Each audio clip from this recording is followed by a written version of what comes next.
ये customise cake था ईद का, बड़ी ईद का। उनको लैम्ब की शक्ल चाहिए थी केक के ऊपर, तो जब बन के तैयार हुआ तो बिल्कुल ओरिजिनल लैम्ब ही लग रहा था।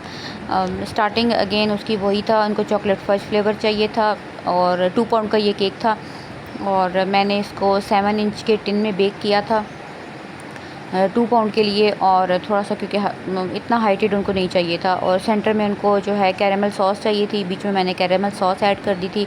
इस केक को बनाना बहुत ही आसान लग रहा था, जब उन्होंने पिक्चर दिखाई तो बहुत ईज़ी था, तो ईज़िली मैंने ऑर्डर ले लिया।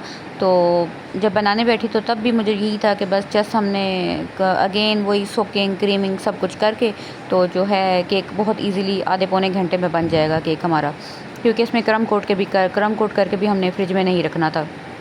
तो हुआ कुछ यूँ ऐसे कि जब मैं सारा कुछ बना लिया, मैंने केक को क्रम कोट करके, तो जब मैं इसकी फ्लावरिंग करने लगी तो फ्लावरिंग एक साइड से तो बहुत अच्छी होगी निचली वाली तरफ से, क्योंकि नीचे भी फ्लावर बनाने थे, ऊपर भी फ्लावर इसके बनाने थे और जो बहुत ही ईज़िली नोज़ल के साथ बन गए।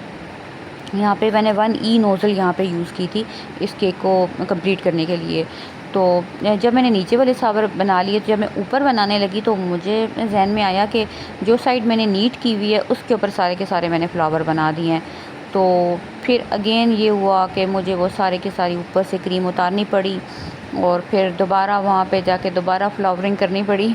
तो वही जो केक दिखने में आसान लग रहा था उतना ही डबल हो गया। आप देख लें यहाँ पे ये जो केक नीट हुआ है, मेरी गलती ये थी कि मैंने इसके ऊपर सारे फ्लावर बना दिए, जबकि मुझे बनाने दूसरी साइड पे थे जो जिस पे खाली क्रम नज़र आ रहे थे। तो खैर कभी कभी ऐसा होता है भी है, लेकिन जब वो दोबारा बना तो शायद वो ज़्यादा नीट और अच्छा बना था। टेंशन थोड़ी सी हो गई थी क्योंकि जिनका ऑर्डर था उन्होंने पिक करने आना था, तो फॉन्डेंट वर्क ऑलरेडी मैंने डन करके रखा हुआ था।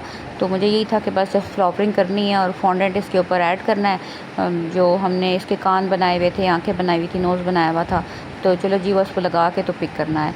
लेकिन सम टाइम कुछ केक में ब्लेंडर होते हैं, फिर उनको खुद ही इंसान को करना होता है। लेकिन शुक्र अल्हम्दुलिल्लाह ये कि क्रीम भी मेरे पास एक्स्ट्रा थी, क्योंकि डेफ़िनेटली जो ऊपर से क्रीम होती है वो दोबारा नहीं लग सकती थी, क्योंकि उसमें कोई ना कोई क्रम्स आ जाने थे और वो फिर थोड़ा डिज़ाइन इतना नीट लुक नहीं देना था।